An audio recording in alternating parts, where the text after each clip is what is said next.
Everyone, class 12th CBSE syllabus में accountancy में एक टॉपिक है पार्टनरशिप, जिसमें आपको नंबर ऑफ चैप्टर्स आपको दे रखे हैं। किसी बुक में 5 चैप्टर्स हैं तो किसी बुक्स में 6 चैप्टर्स भी हैं, जिसमें वेरी फर्स्ट चैप्टर आपको गिवन है accounting for partnership firms fundamental, और दूसरा चैप्टर आपको दे रखा है goodwill, nature and valuation, change in profit sharing ratio among the existing partners, admission of a partner, retirement or death of a partner. At last chapter एक और आपको दे रखा है डिसोल्यूशन ऑफ पार्टनरशिप फर्म्स। ये सारे जितने भी चैप्टर्स हैं बेटा, इन सारे चैप्टर्स की टोटल वेटेज 30 मार्क्स की है। किसी भी इंडिविजुअल चैप्टर की अलग से कोई वेटेज नहीं है। किसी चैप्टर में से कितने मार्क्स का भी पूछा जा सकता है सीबीएसई एग्जाम में। तो बेटा हम स्टार्ट कर रहे हैं very first chapter accounting for partnership firms fundamental. आपने इसके बारे में, पार्टनरशिप के बारे में बेटा क्लास 11th बिजनेस स्टडीज में डिटेल में इसके ऊपर थ्योरी पढ़ी है। मैं कुछ पॉइंट्स को इसमें डिस्कस कर लेता हूं, फिर मैं मेन प्रैक्टिकल पर ही आऊंगा बेटा। इसमें हमारा इंडियन पार्टनरशिप एक्ट 1932 है। इसमें सेक्शन 4 गिवन है। सेक्शन 4 में पार्टनरशिप को डिफाइन किया हुआ है। Partnership is the relations between persons who have agreed to share the profits of a business carried by all or any of them acting for all। ये definition आपने class 11th business studies में पढ़ी होगी। इसी definition में ही बेटा आपको features given है कि व्हाट आर द फीचर्स और कैरेक्टरिस्टिक्स ऑफ पार्टनरशिप, जिसमें वेरी फर्स्ट बनता है बेटा 2 और मोर पर्सन्स। पार्टनरशिप बिजनेस को चलाने के लिए मिनिमम बेटा 2 पर्सन्स आर रिक्वायर्ड। और पार्टनरशिप एक्ट 1932 में मिनिमम पर्सन्स को तो डिफाइन किया हुआ है कि मिनिमम 2 रिक्वायर्ड है। व्हाट अबाउट मैक्सिमम पर्सन कितने हो सकते हैं, ये इंडियन पार्टनरशिप एक्ट 1932 में डिफाइन नहीं किया हुआ। Maximum can be 50 and it is defined in companies act, Indian companies act 2013 wide rule 10 of companies miscellaneous rules 2014। बेटा जो मैक्सिमम जो 50 पर्सन हो सकते हैं, 50 पर्सन हो सकते हैं, वो आपका पार्टनरशिप एक्ट 1932 में नहीं बता रखा, वो कंपनीज एक्ट 2013 में बता रखा है under rule 10 of companies miscellaneous rules 2014। तो 1 मार्क में कई बार ये क्वेश्चन पूछा जाता है कि मैक्सिमम पर्सन कितने हो सकते हैं और किस एक्ट और रूल के अकॉर्डिंग जो है मैक्सिमम पर्सन्स हो सकते हैं। तो फर्स्ट फीचर्स आपकी है 2 और मोर पर्सन्स। सेकेंड फीचर बेटा आपके पास है, सेकेंड फीचर्स आप इसमें से फाइंड आउट कर सकते हैं डेफिनेशन में से ही। Who have agreed means there must be an agreement. Partners के बीच में एग्रीमेंट होना चाहिए बेटा, और एग्रीमेंट 2 तरीकों से हो सकता है, ओरल भी हो सकता है, रिटन भी हो सकता है। It is not compulsory to have in written form. लेकिन बेटा अगर वो रिटन फॉर्म में होगा तो हम फ्यूचर में होने वाले डिस्प्यूट्स को अवॉइड कर सकते हैं, क्योंकि अगर फ्यूचर में कोई भी डिस्प्यूट होगा तो हम रिटन डॉक्यूमेंट को एज अ प्रूफ कोर्ट में पेश कर सकते हैं। और वैसे ही ओरल भी हो सकता है और रिटन भी हो सकता है, but better to have in written form. Third features बेटा इस डेफिनेशन के according share the profits means sharing of profits and losses. आपने क्लास 11th में जो अकाउंटेंसी पढ़ी थी बेटा वो थी सोल प्रोप्राइटरशिप की, और सोल प्रोप्राइटरशिप के बारे में आपने 11th बिजनेस स्टडीज में भी पढ़ा है। Sole proprietorship means sole proprietor, single owner. जिस बिजनेस का सिंगल ओनर होता है उसको हम सोल प्रोप्राइटरशिप बिजनेस कहते हैं। बिजनेस को जो भी प्रॉफिट होता था वो सोल प्रोप्राइटर अपने पास रखता था, किसी के साथ उसकी शेयरिंग नहीं करनी पड़ती, और जो भी लॉस होता था वो अकेला ही उसको बियर करता था। लेकिन बेटा ये पार्टनरशिप बिजनेस जिसको चलाने के लिए कम से कम 2 पर्सन्स रिक्वायर्ड है, तो जो भी प्रॉफिट होगा बिजनेस को, जो भी लॉस होगा, वो पार्टनर्स में उनके एग्रीड रेशो में जो भी डिसाइडेड रेशो होगा उसमें वो डिस्ट्रीब्यूट किया जाएगा। हाँ, एक चीज अलग है, one partner may get higher than the other.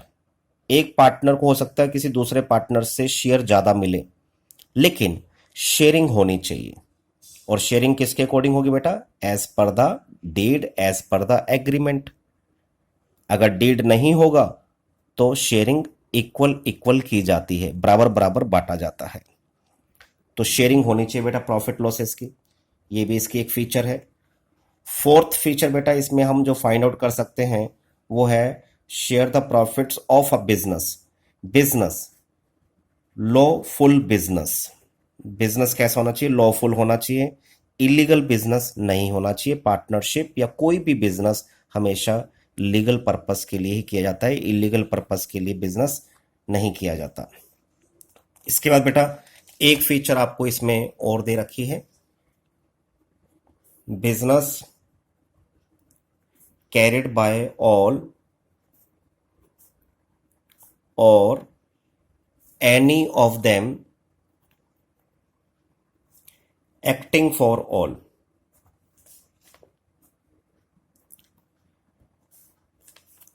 जिसको बेटा हम इस तरीके से भी कह सकते हैं कि जो ईच पार्टनर है वो एजेंट का काम भी करता है और प्रिंसिपल का काम भी करता है। मीन्स ईच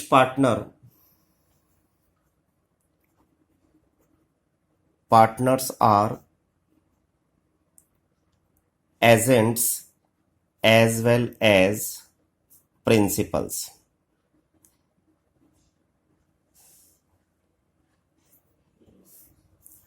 इस फीचर्स को हम इस तरीके से भी लिख सकते हैं बेटा, partners are agents as well as principals. अब बात आती है कि एज एन एजेंट क्या है वो? As an agent he represents others and thereby binds them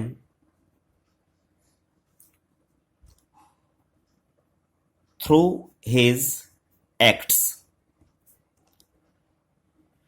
as an agent बेटा वो अदर पार्टनर्स को रिप्रेजेंट करता है और अदर पार्टनर्स को बाइंड करता है थ्रू हिज एक्ट्स। मीन्स जो वो काम कर रहा है उसका इफेक्ट अदर पार्टनर्स के ऊपर जो है पड़ेगा। मीन्स अगर कोई पार्टनर खुद कोई डिसीजन लेता है तो उसका इफेक्ट सिर्फ उस पर नहीं पड़ेगा, बाकी जो उसके दूसरे जो पार्टनर्स हैं उनके ऊपर भी उसका इफेक्ट पड़ेगा। एंड एज अ प्रिंसिपल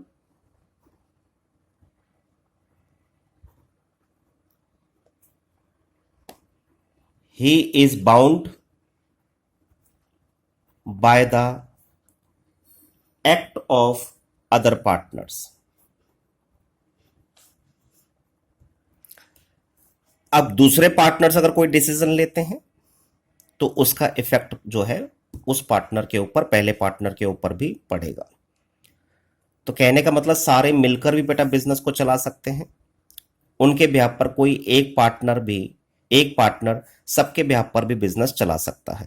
क्योंकि आपने टाइप्स ऑफ पार्टनर्स के बारे में 11th बिजनेस स्टडीज में पढ़ा हुआ है। एक्टिव पार्टनर्स भी होते हैं बेटा, स्लीपिंग पार्टनर्स भी होते हैं।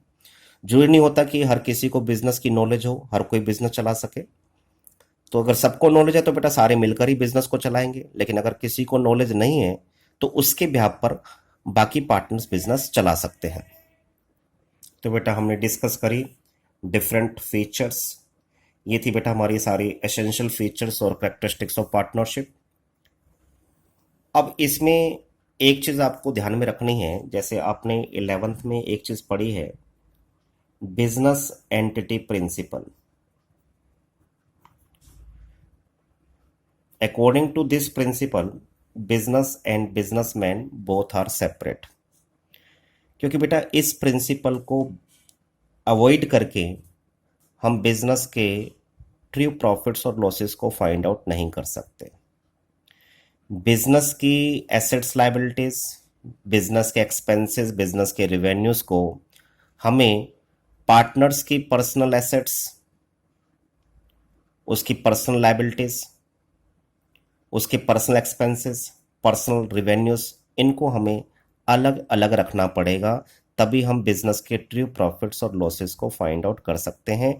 किसी भी फॉर्म ऑफ बिजनेस के लिए इस प्रिंसिपल को फॉलो करना मस्ट है, तभी जाके वो बिजनेस के ट्रू प्रॉफिट और लॉसेस को फाइंड आउट कर सकता है।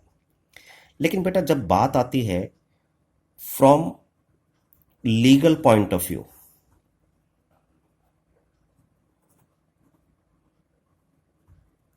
लीगल पॉइंट ऑफ व्यू, कई बार वो बोलेगा separate legal entity, legal word आ जाएगा बेटा, ध्यान रखना। लीगल सेपरेट लीगल एंटिटी सिर्फ और सिर्फ कंपनी में ही पाई जाती है। सोल पार्टनरशिप और पार्टनरशिप जैसे बिजनेस में ये नहीं पाई जाती। क्यों?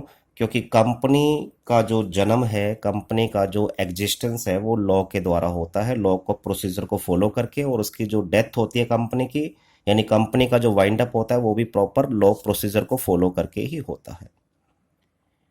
Man may come man may go but companies forever, ये लीगल पॉइंट ऑफ व्यू है बेटा, legal separate legal entity.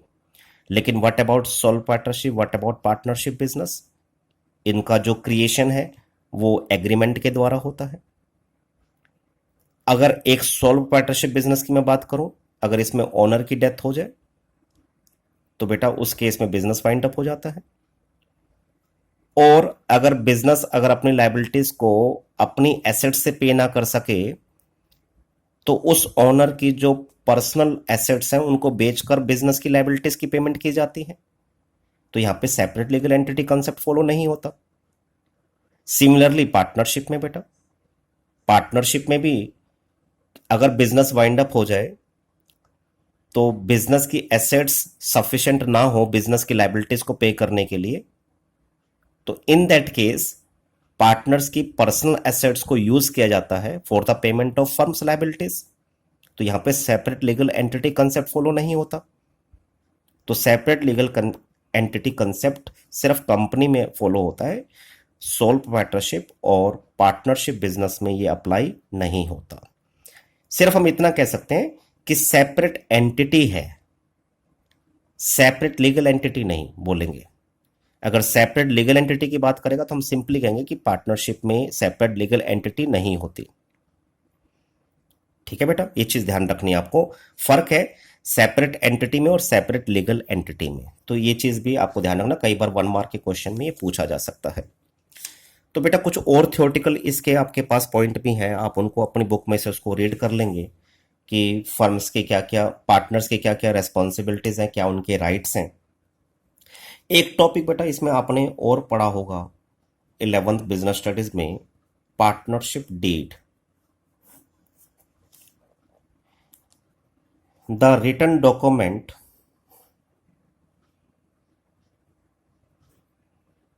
among the partners is called partnership deed। मैंने आपको बताया बेटा कि जो एग्रीमेंट है वो ओरल भी हो सकता है, रिटन भी हो सकता है। ओरल को हम कभी भी नहीं कहते कि पार्टनरशिप डीड है, रिटन डॉक्यूमेंट को ही पार्टनरशिप डीड कहा जाता है, रिटन एग्रीमेंट को ही पार्टनरशिप डीड कहा जाता है।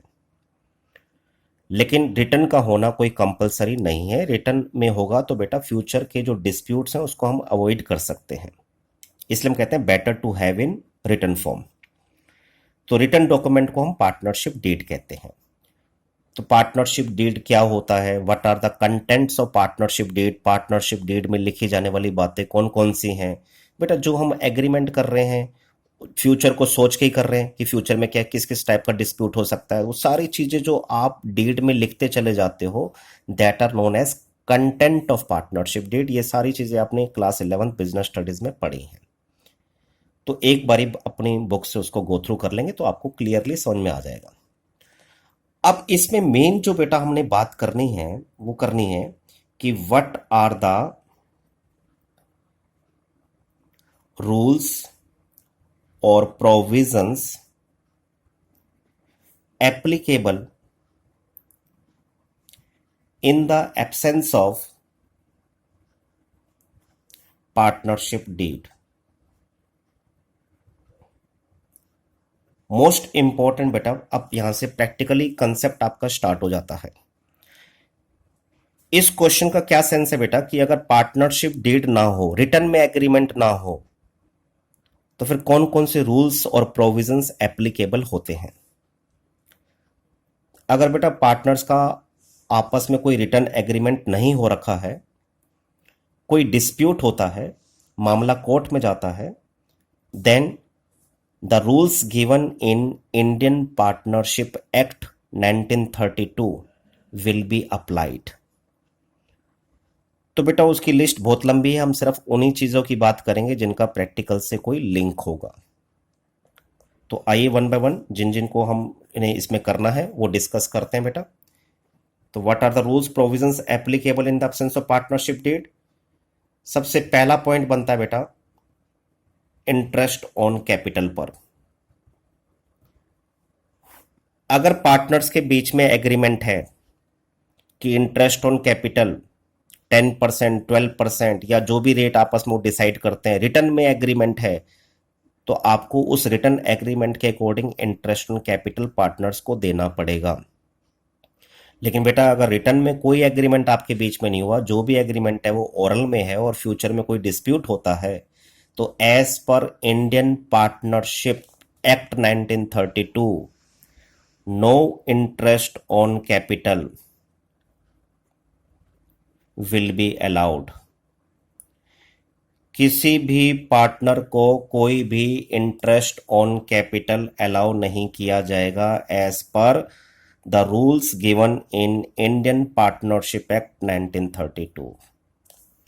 रिटर्न में आपका एग्रीमेंट है तो आप उसके अकॉर्डिंग काम करिए। अगर रिटर्न में आपके पास कोई एग्रीमेंट नहीं है तो बेटा फिर उसके अकॉर्डिंग आपको इंडियन पार्टनरशिप एक्ट 1932 के रूल्स को फॉलो करना पड़ेगा। सेकेंड पॉइंट है बेटा इंटरेस्ट ऑन ड्राइंग्स।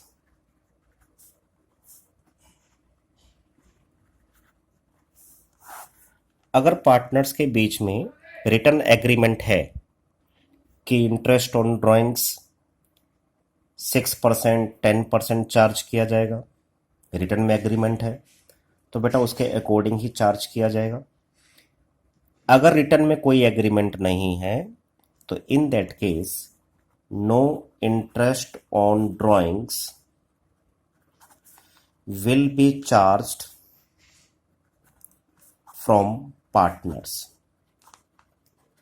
पार्टनर्स ने जो भी ड्राइंग करी है, जो भी अमाउंट विड्रू किया है, amount in form of cash और in form of goods for his personal use, जिसको हम ड्राइंग्स कहते हैं, उस ड्राइंग्स पर without any written agreement, without any date, no interest on drawings will be charged. This is mentioned in the Indian Partnership Act 1932। Next बेटा third हमारे पास आता है इंटरेस्ट ऑन लोन। अगर आपके बीच में पार्टनर्स के बीच में रिटर्न एग्रीमेंट है कि अगर कोई भी पार्टनर फर्म को लोन प्रोवाइड करता है तो उस केस में उसे 6% या 10%, 12% इंटरेस्ट दिया जाएगा, रिटर्न में एग्रीमेंट है। लेकिन बेटा अगर रिटर्न में एग्रीमेंट नहीं है तो विच लोन लोन बेटा दो तरह का है, loan provided by partner to the firm. अगर किसी पार्टनर ने फर्म को लोन दिया है तो एज पर Indian partnership act 1932 interest on loan will be allowed at the rate 6% per annum. And second thing beta, loan given by firm to a partner। अगर firm ने कोई लोन दिया है किसी पार्टनर को और उस पर कोई रिटर्न एग्रीमेंट है तो उस रिटर्न एग्रीमेंट के अकॉर्डिंग ही इंटरेस्ट चार्ज करेगी फर्म। लेकिन बेटा अगर कोई रिटर्न एग्रीमेंट नहीं है तो रूल्स इसके बारे में इंडियन पार्टनरशिप एक्ट 1932 में क्या गिवन है कि no interest will be charged by the firm from partners. ये बेटा आपको ध्यान में रखना है, ध्यान से क्वेश्चन को पढ़ना है कि पार्टनर ने फर्म को लोन दिया है, पार्टनर ने फर्म को लोन दिया है तो बेटा 6% पर एनम के हिसाब से इंटरेस्ट चार्ज किया जाएगा विदाउट डीड। लेकिन अगर फर्म ने किसी पार्टनर को लोन दिया है तो विदाउट डीड आप फर्म जो है कोई भी इंटरेस्ट चार्ज पार्टनर से नहीं करेगी। ये बातें आपको ध्यान में रखनी है। नेक्स्ट है बेटा profit sharing ratio. Return agreement है कि 3:2 में बांटा जाएगा या 1:1 में बांटा जाएगा या 2:3, 3:2, 5:3, कोई भी कैपिटल रेशो कुछ भी रिटर्न एग्रीमेंट में हो सकता है, तब आप उसके अकॉर्डिंग ही प्रॉफिट और लॉसेस को डिवाइड करोगे। लेकिन बेटा का रिटर्न एग्रीमेंट नहीं है तो जो रूल्स मेंशन्ड हैं इन इंडियन पार्टनरशिप एक्ट 1932 में जो भी प्रॉफिट होगा और जो भी लॉसेस होंगे will be distributed equally among the partners. वो सभी पार्टनर्स में बराबर बराबर बांट दिया जाएगा विदाउट डीड। फिर बेटा एक रूल आपको दे रखा है regarding remuneration.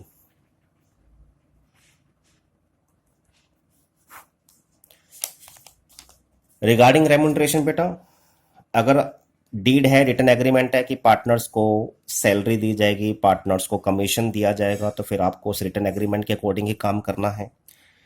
Without deed, without written agreement, no salary and commission will be allowed to any partner। तो without deed, no salary and commission will be allowed to any partner। अब बेटा एक पॉइंट और है इसमें, 6th point regarding admission of a partner.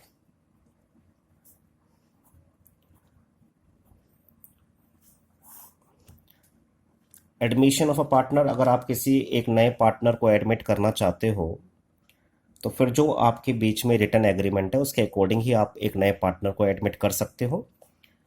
अगर आपके बीच में कोई रिटर्न एग्रीमेंट नहीं है बेटा तो without deed Indian partnership act 1932 में क्या मेंशन्ड है, a new partner can be admitted with the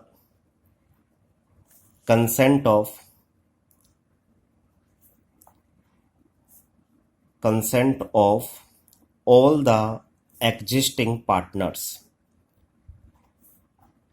एक नया पार्टनर बेटा तभी एडमिट हो सकता है जब सारे पार्टनर्स की कंसेंट हो, सारे पार्टनर सहमत हो, अदरवाइज पार्टनर एडमिट नहीं हो सकता। अगर किसी एक सिंगल पार्टनर को भी ऑब्जेक्शन है एडमिशन के लिए कि नया पार्टनर एडमिट नहीं होना चाहिए, किसी एक सिंगल पार्टनर को भी अगर ऑब्जेक्शन है तो फिर बेटा नया पार्टनर एडमिट नहीं हो सकता। तो बेटा ये कुछ रूल्स रेगुलेशंस मैंने आपके साथ डिस्कस किए कि in the absence of partnership deed what are the rules और provisions applicable in the absence of partnership deed. तो act partners Indian partnership act 1932 में आपको ये कुछ रूल्स रेगुलेशन दे रखे थे बेटा। अब आप इन्हें गो थ्रू करें अच्छे ढंग से और इस पर बेस्ड स्टार्टिंग में आपको कुछ क्वेश्चंस आपको अपनी बुक में गिवन होंगे उन्हें आप इजीली अटेम्प्ट कर सकते हैं। थैंक यू बेटा and have a nice day.